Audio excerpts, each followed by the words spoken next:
So good morning guys. तो चलिए start करते हैं आज के यानी कि 29 दिसंबर के इंपॉर्टेंट करंट अफेयर्स को। देखिए पहला प्रश्न क्या है।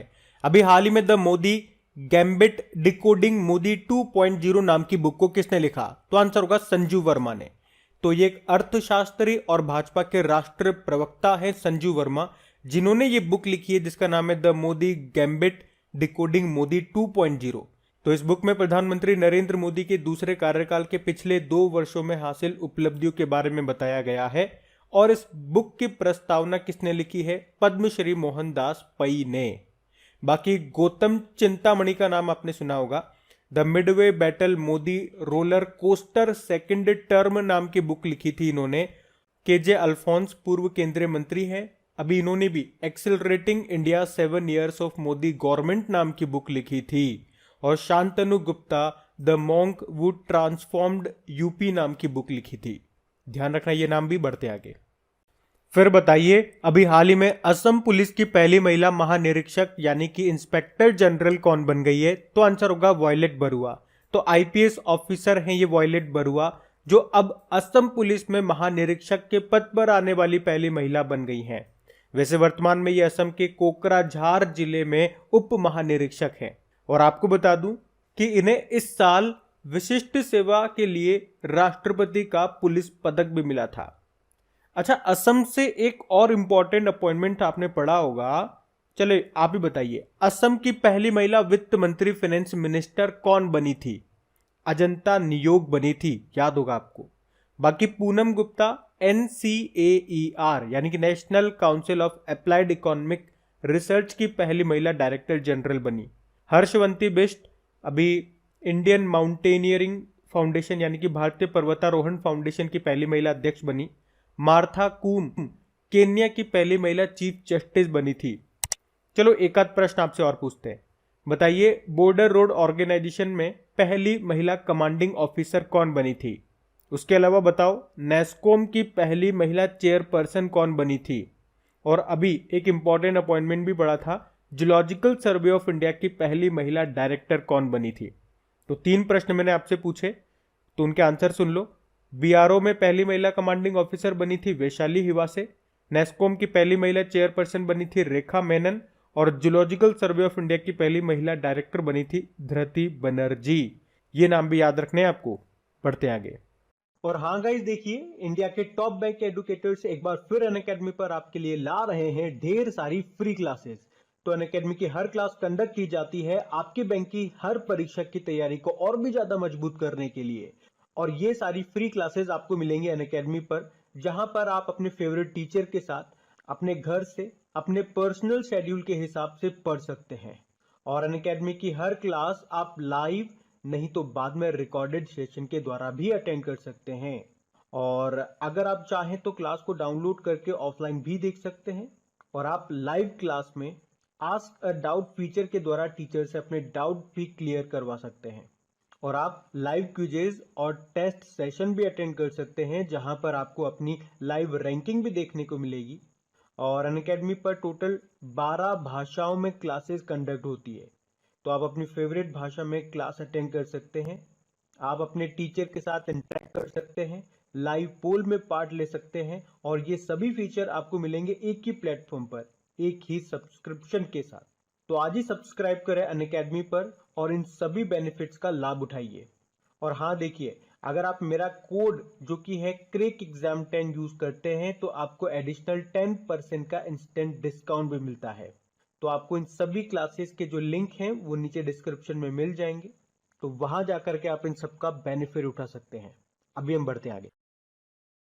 फिर बताइए अभी हाल ही में किस बैंक ने मोस्ट इनोवेटिव बेस्ट प्रैक्टिस 2021 के लिए CII यानी कि confederation of Indian industry award जीता? तो आंसर होगा HDFC बैंक ने। तो अभी HDFC बैंक को CII यानी कि confederation of Indian industry digital transformation award 2021 में मोस्ट इनोवेटिव बेस्ट प्रैक्टिस के तहत नामित किया गया। बाकी फेडरल बैंक की बात करेंगे, कल पड़ा था एक, तो फेडरल बैंक और वायना नेटवर्क ने most effective bank fintech partnership award जीता था। अभी कर्नाटक बैंक की बात करें तो इलेक्ट्रॉनिक्स एंड IT मिनिस्ट्री के द्वारा 2 डिजिधन पुरस्कार मिले थे इसे। और कर्नाटक विकास ग्रामीण बैंक की बात करें तो इसने सर्वश्रेष्ठ वित्तीय सेवाओं के लिए एसोचेम पुरस्कार जीता था। बाकी एचडीएफसी बैंक स्थापना होती है 1994 में, हेडक्वार्टर है मुंबई में और इसके मैनेजिंग डायरेक्टर हैं शशिधर जगदीशन। टैगलाइन होती है वी अंडरस्टैंड योर वर्ल्ड। अभी आपको बता दूं, एशिया मनी ने एचडीएफसी बैंक को most outstanding company in India चुना था। अभी एचडीएफसी बैंक ने green and sustainable deposit scheme भी शुरू की थी। ये एक तरह की फिक्स्ड डिपॉजिट स्कीम है और एचडीएफसी बैंक ने 2031-32 तक कार्बन न्यूट्रल बनने की योजना की भी घोषणा की थी। स्मार्ट अप उन्नति नाम का एक कार्यक्रम भी इसने शुरू किया था। तो ये सारे पॉइंट ध्यान रखना, बढ़ते आगे। फिर बताइए, हाल ही में glimpses of a pioneer's life journey नाम की बुक को किसने लिखा? वीएल इंदिरा दत्त ने। तो अभी vice president M Venkaiah Naidu, इन्होंने glimpses of a pioneer's life journey नाम की बुक को रिलीज किया है और इसे लिखा किसने?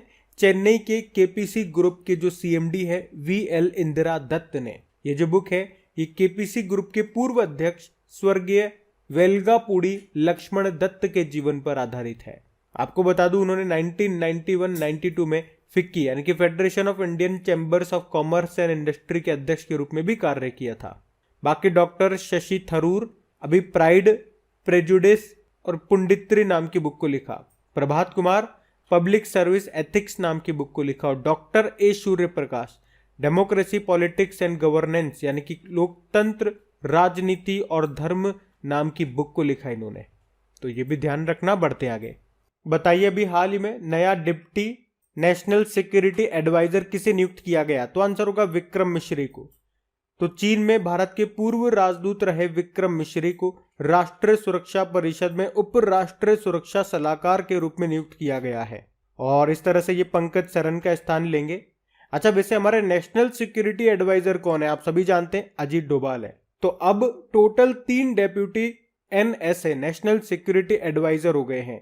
एक तो यही है विक्रम मिश्री, इनके अलावा 2 कौन है? राजेंद्र खन्ना और दत्ता पंडसलगीकर। अच्छा, वैसे अभी चाइना में नए भारतीय राजदूत एम्बेसडर कौन बने? प्रदीप कुमार रावत।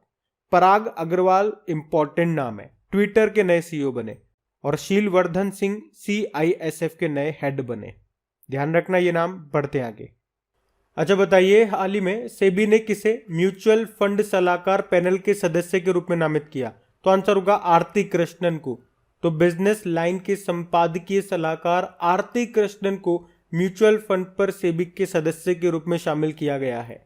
एक्चुअली में आरबीआई की पूर्व डेप्यूटी गवर्नर उषा थोराट की अध्यक्षता वाली ये समिति है जिसमें निवेशकों की सुरक्षा और उद्योग के विकास और आवश्यकताओं को सुनिश्चित करने के लिए म्यूचुअल फंड विनियमन से संबंधित मामलों पर सेबी को सलाह देती है ये समिति, और उसी में अभी इनको शामिल किया गया है आरती कृष्णन को। सेबी जिसकी स्थापना होती है 12 अप्रैल 1992 में, हेडक्वार्टर मिलेगा मुंबई में और इसके अध्यक्ष हैं अजय त्यागी। बाकी अरुण चावला फिक्की के डायरेक्टर जनरल बने और अभी फिक्की के प्रेसिडेंट कौन बने थे? Sanjeev Mehta. Sahdev Yadav Indian weightlifting federation के प्रेसिडेंट बने और रितेश चौहान प्रधानमंत्री फसल बीमा योजना के ये नए सीईओ बने। पढ़ते आगे। चलिए बताइए, अभी हाल ही में जारी CEBR यानी कि centre for economics and business research की रिपोर्ट के अनुसार भारत किस वर्ष तक दुनिया की तीसरी सबसे बड़ी अर्थव्यवस्था बन जाएगा? तो आंसर होगा 2031। तो यूनाइटेड किंगडम के centre for economics and business research ने अभी भविष्यवाणी की है कि भारतीय अर्थव्यवस्था 2031 तक दुनिया की तीसरी सबसे बड़ी अर्थव्यवस्था बन जाएगा। अभी वर्तमान की स्थिति की बात करेंगे तो भारत 7वीं सबसे बड़ी अर्थव्यवस्था है इसके अनुसार। टॉप पे यूएसए है, सेकंड पे चाइना और तीसरे पे है जापान। बढ़ते आगे। अच्छा बताइए, अभी हाल ही में किसे पेटा इंडिया की 2021 पर्सन ऑफ द ईयर चुना गया है? तो आंसर होगा आलिया भट्ट को। पेटा मतलब क्या होता है? People for the ethical treatment of animals, और इसने अभी आलिया भट्ट को 2021 का पर्सन ऑफ द ईयर चुना है। तो आलिया ने को एग्जिस्ट नामक एक नए कार्यक्रम की भी स्थापना की है जो पशु और पारिस्थितिकी कल्याण के मुद्दों पर प्रकाश डालने और काम करने के लिए एक मंच है ये। अच्छा चलो एक प्रश्न का उत्तर दो। पिछले साल की बात है ये, अभी किस राज्य के मुख्यमंत्री को पेटा ने हीरो टू एनिमल्स अवार्ड से सम्मानित किया था? इस प्रश्न का उत्तर मैं नहीं बताऊंगा, आप कमेंट बॉक्स में टाइप करेंगे। अभी हम बढ़ते आगे। फिर बताइए अभी हाल ही में किस राज्य के मुख्यमंत्री ने मीन दम मंज पाई योजना शुरू की? तो आंसर होगा तमिलनाडु। तो अभी तमिलनाडु के जो मुख्यमंत्री हैं एम.के. स्टालिन, उन्होंने जनता द्वारा कपड़े के थैलों के उपयोग को बढ़ावा देने और प्लास्टिक की थैलियों के उपयोग को कम करने के लिए मीन दम मंज पाई योजना शुरू की है। तो पीले कपड़ों के थैलों या मंज पाई के उपयोग पर इस जागरूकता अभियान का उद्देश्य क्या है? लोगों को इस पर्यावरण के अनुकूल बैग के उपयोग पर लौटने और प्लास्टिक बैग को त्यागने के लिए प्रोत्साहित करना। अब बात तमिलनाडु की, तो ये रहा मैप में तमिलनाडु, कैपिटल इसकी चेन्नई है। चेन्नई में आपको चमड़ा अनुसंधान केंद्र भी मिलेगा। मुख्यमंत्री हमने कहा एम.के. स्टालिन है और गवर्नर आर.एन. रवि है। अच्छा, तमिलनाडु का भी 38वां जिला कौन सा बना था? मयिलादुथुराई। भारत का पहला संगीत संग्रहालय आपको तमिलनाडु में मिलेगा। और अभी आपको याद होगा तमिलनाडु ने तमिल थाई वजतू को राज्य गीत स्टेट सॉन्ग घोषित किया था। और भारत की पहली 3D नेत्र शुल्क चिकित्सा सुविधा, इसका उद्घाटन चेन्नई में किया गया। और अभी तमिलनाडु के विल्लुपुरम जिले में जो काजूवेली वेटलैंड है वो यहाँ का 16वां पक्षी अभ्यारण्य बना है। और सैयद मुश्ताक अली ट्रॉफी की बात करेंगे, इसको जीत लिया अभी तमिलनाडु ने कर्नाटक को हरा करके। और बताओ किस राज्य में पहली बार कृषि के लिए अलग से बजट पेश किया गया? तो आंसर होगा तमिलनाडु। अच्छा, कुडनकुलम न्यूक्लियर पावर प्लांट ये कहाँ पर है? तमिलनाडु में है, रशिया की सहायता से बना है ये। मीनाक्षी मंदिर कहाँ पर है? तमिलनाडु में वैगई नदी के किनारे मदुरै में स्थित है। और ये जो मंदिर है ये किस शैली में बना है? द्रविड़ शैली में बना है। तमिलनाडु के तट को क्या कहते हैं? कोरोमंडल तट कहते हैं।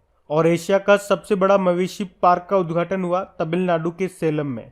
अमेजन का पहला विनिर्माण संयंत्र मैन्युफैक्चरिंग प्लांट ये खोला जाएगा चेन्नई में। अमेजन के नए सीईओ एंडी जेसी हैं। और भारत का पहला आर्द्र भूमि संरक्षण और प्रबंधन केंद्र चेन्नई में स्थापित किया गया। तो ये सब ध्यान रखना। बढ़ते आगे। बताइए हाल ही में किसने चौथी पैरा बैडमिंटन राष्ट्रीय चैंपियनशिप में 2 गोल्ड मेडल जीते? नीतीश कुमार।